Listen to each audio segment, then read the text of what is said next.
400 पार, इस बार 400 पार। कहाँ गए भाई तेरे 400 पार?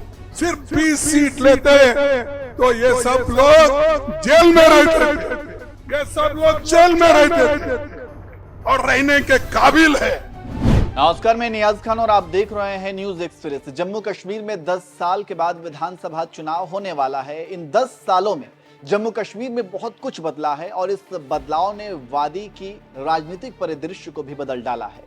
राजनीतिक विश्लेषकों का मानना है कि जम्मू कश्मीर में बीजेपी ने जो कुछ भी फैसले लिए हैं उससे वहां की जनता नाराज है और वो बीजेपी के लिए बैक फायर करने वाली है और इसी वजह से इस बार के विधानसभा चुनाव में बीजेपी की हालत वहां खराब है और ये बात बीजेपी भी अच्छी तरह से जानती है। इसलिए वहां अभी से ही अमित शाह पहुंचने लगे हैं और लगातार जम्मू कश्मीर को लेकर बीजेपी नेता जमीन तैयार कर रहे हैं और जमीनी स्तर पर सारी तैयारियां कर रहे हैं। वहीं दूसरी तरफ कांग्रेस अध्यक्ष मल्लिकार्जुन खड़गे ने कुछ ऐसा बयान दे दिया है जिसके बाद राजनीति गर्मा गई है। दरअसल खड़गे ने कहा कि अगर 20 सीटें और आ जाती तो ये सब जेल में होते। खड़गे ने आगे कहा कि कहां गए 400 पार वाले, वो लोग 240 सीट पर ही सिमट गए। अगर हमें 20 सीटें और आ जाती तो ये सारे जेल में होते, ये लोग जेल में रहने के लायक हैं। बीजेपी भाषण तो बहुत देती है लेकिन काम और कथनी में बहुत अंतर होता है। बीजेपी चाहे जितनी कोशिश कर ले, कांग्रेस और नेशनल कॉन्फ्रेंस का गठबंधन कमजोर नहीं होगा। हमने संसद में अपनी ताकत दिखाई है, हम उसी ताकत के साथ आगे बढ़ेंगे। तो ये मल्लिकार्जुन खड़गे का बयान है जो कि वो जम्मू कश्मीर पहुंचने के बाद उन्होंने अनंतनगर में ये बयान दिए हैं, जिसके बाद से राजनीति गरमाई हुई है। आपको बता दें कि मल्लिकार्जुन खड़गे के साथ साथ अभी हाल ही में राहुल गांधी भी जम्मू कश्मीर पहुंचे हुए थे और वहां पे उन्होंने कश्मीरियत और स्टेटहुड की बात कही थी और ये कहा था कि ऐसा भारत के इतिहास में पहली बार हुआ है जब किसी के स्टेट के दर्जे को छीन करके उसको केंद्र शासित बना दिया गया है। लेकिन जैसे ही वहां पे सरकार बनेगी तो हम दोबारा स्टेटहुड का दर्जा देंगे। तो इस तरीके से राहुल गांधी वहां पे पहुंचने के बाद उन्होंने बयान दिया था और इसके साथ साथ वो लगातार जाति जनगणना के मुद्दे को भी उठा रहे हैं और लगातार वो मांग कर रहे हैं कि जाति जनगणना कराई जाए, जिसको लेकर बीजेपी भी हमेशा से राहुल गांधी पर निशाना साधती रही है। और अभी हाल ही में राहुल गांधी और कांग्रेस के अध्यक्ष मल्लिकार्जुन खड़गे जम्मू कश्मीर पहुंचे हुए थे। जम्मू कश्मीर में उन्होंने लोगों से मुलाकात की, वहां के राजनीतिक परिदृश्य को देखा, समझा, चुनावी रणनीतियां तैयार की और उसके बाद राहुल गांधी अभी अमेरिका चले गए हैं और अभी अमेरिका दौरे पर हैं। तो इस तरीके से मल्लिकार्जुन खड़गे ने जो कुछ भी बयान दिया है और ये कहा है कि अगर 20 सीटें और आ जाती तो ये सभी लोग जेल में होते और ये जेल में रहने के लायक ही हैं। इस पर आप क्या कुछ कहेंगे कमेंट करके ज़रूर बताएं। और आखिर में चलिए हम आपको मल्लिकार्जुन खड़गे की उस पूरी वीडियो के साथ आपको छोड़ जाते हैं। आगे उन्होंने सुनिए कि उन्होंने और क्या कुछ कहा है। तो बोलते थे 400 बार, इस बार 400 बार। कहाँ गए भाई तेरे 400 पार? 240 पे आया। अगर हम सिर्फ 20 सीट लेते तो ये सब लोग जेल में रहते थे, ये सब लोग जेल में रहते थे और रहने के काबिल है। तो इसलिए मैं कहूंगा भाइयों, आप निराश मत हो, लड़ो। आपके सरदार, आप लोगों के कैप्टन मजबूत है, डरने वाले नहीं है। यहां से लेकर वहां तक सब कोई डरने वाला नहीं है। किसी भी मुसीबत में वो जम्मू कश्मीर को बचाएंगे, हम उनके साथ हैं, मेरी पार्टी उनके साथ है, राहुल जी उनके साथ है, मैडम सोनिया गांधी जी भी उनके साथ है।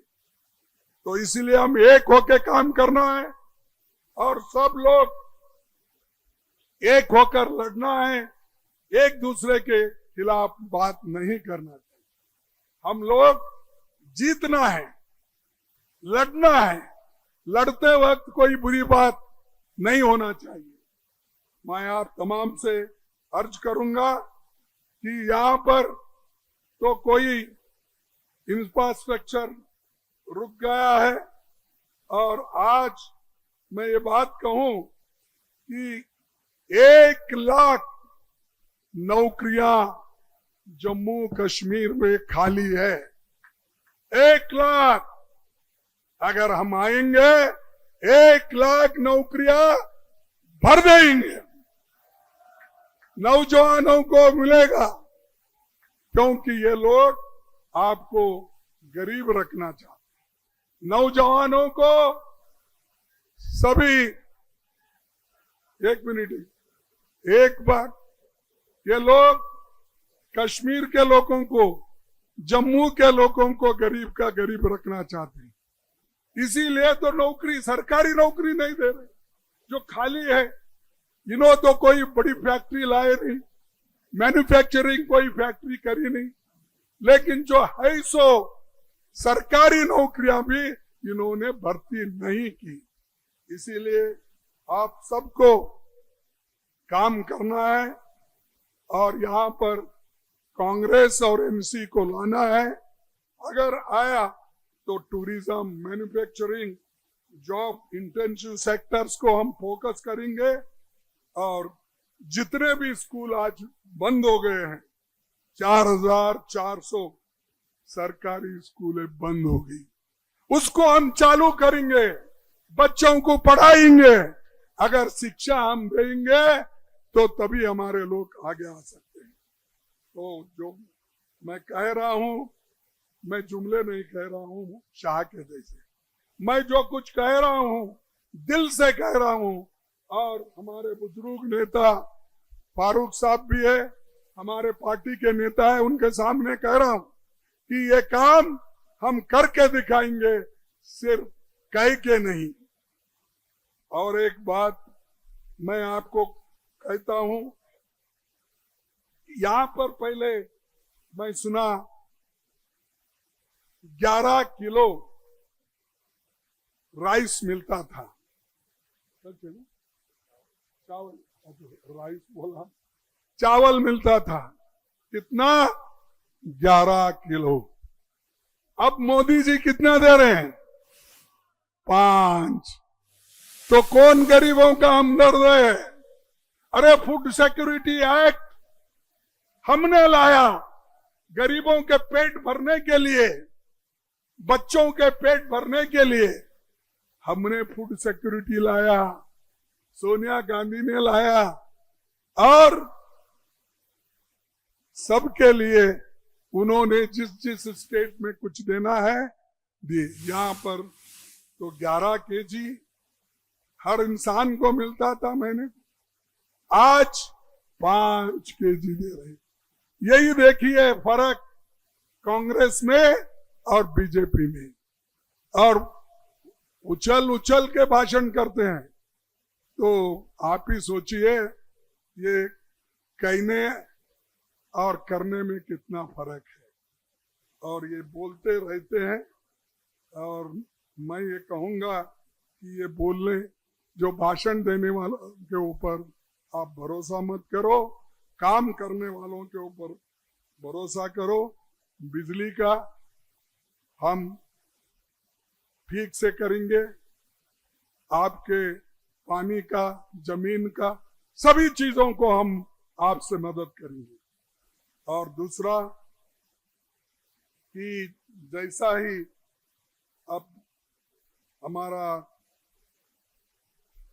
बीजेपी कितना भी लाख कोशिश करने दो, कांग्रेस और नेशनल कॉन्फ्रेंस का गठबंधन कमजोर नहीं, ये अपनी ताकत पार्लियामेंट में दिखाया है सारे देश में।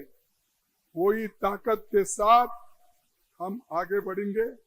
और इस वक्त मैं इतना ही कहना चाहता हूं, हिंदू, मुसलमान, सिख, ईसाई सब लोग एक होकर हम कदम पे कदम रखेंगे और आगे बढ़ेंगे। इसीलिए मैं ज्यादा कुछ नहीं बोलते हुए चंद चीजें मैं आपके सामने रखूंगा, जिसको उनकी इजाजत भी है, मैं इजाजत के साथ बात करूंगा। महिला सम्मान हमारा हक है। परिवार के महिला प्रमुख के लिए 3000 रुपए मासिक सहायता हर महीना, औरतों को 3000 रुपए महीना हम सहायता देंगे। महिलाओं के लिए 5 लाख रुपए कर्ज हम विथ इंटरेस्ट फ्री देंगे, इंटरेस्ट फ्री देंगे। और 5 लाख रुपए अच्छे सेहत हमारा हक है, इसके लिए 25 लाख रुपए का इंश्योरेंस बीमा हम कवर करेंगे। और हेल्थ केयर जैसा हमने राजस्थान में किया था, वैसा ही जम्मू एंड कश्मीर में करके दिखाएंगे। लोगों के